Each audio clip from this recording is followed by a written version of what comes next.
Le 2 avril 2005, à 21h37, le monde s'est arrêté. Le pape Jean-Paul II s'éteignait, et des millions de cœurs pleuraient la perte d'un géant de la foi, un prophète de paix et un ami de l'humanité. Mais aujourd'hui encore, sa voix résonne, sa vie continue de parler, et son message garde toute sa force. Un homme extraordinaire destiné à la grandeur, Karol Wojtyła, est né en 1920, en Pologne. Il a perdu sa mère à 9 ans, son frère à 12 ans, et son père à 21 ans. Au lieu de sombrer dans le désespoir, il s'est tourné vers Dieu. Pendant la guerre, il entre au séminaire clandestin, résistant à l'occupant, non pas avec des armes, mais avec la foi, la culture et l'amour du Christ. En 1978, le monde assiste à l'avènement d'un nouveau pape.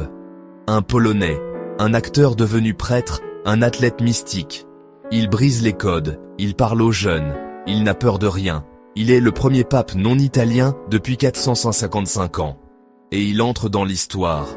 Le pape du monde entier Jean-Paul II a parcouru le monde comme nul autre avant lui.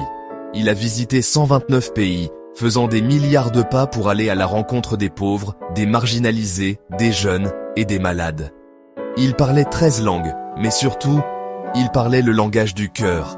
Il s'agenouillait sur la terre qu'il foulait. Il embrassait les enfants. Il proclamait la vérité avec audace. Il tendait la main aux juifs, aux musulmans et aux athées. Il n'a pas fait tomber le communisme avec des armes, mais avec la prière, la vérité et la dignité humaine. Son rôle dans la chute du mur de Berlin fut monumental. Jean-Paul II était le pape de la vie, de la dignité et de la jeunesse. Il a fondé les Journées mondiales de la jeunesse, s'exclamant « N'ayez pas peur. Ouvrez toutes grandes les portes au Christ. » Un pape blessé, mais debout. En 1981, il est grièvement blessé lors d'un attentat sur la place Saint-Pierre. Et que fait-il? Il survit, il pardonne, il rend visite à son agresseur en prison, déclarant « Une main a tiré, mais une autre a guidé la balle. Il croyait que la Vierge Marie lui avait sauvé la vie. » Les années passent, le pape vieillit, il souffre, il tremble, il chute, mais il ne se cache jamais. Il montre au monde que la souffrance n'est pas une honte, mais un témoignage d'amour.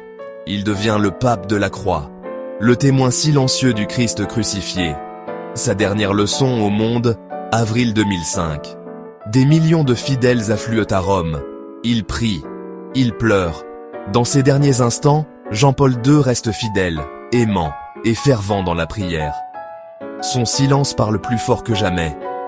Lors de ses funérailles, le monde entier regarde, et un cri s'élève de la foule, « Santo subito », saint tout de suite.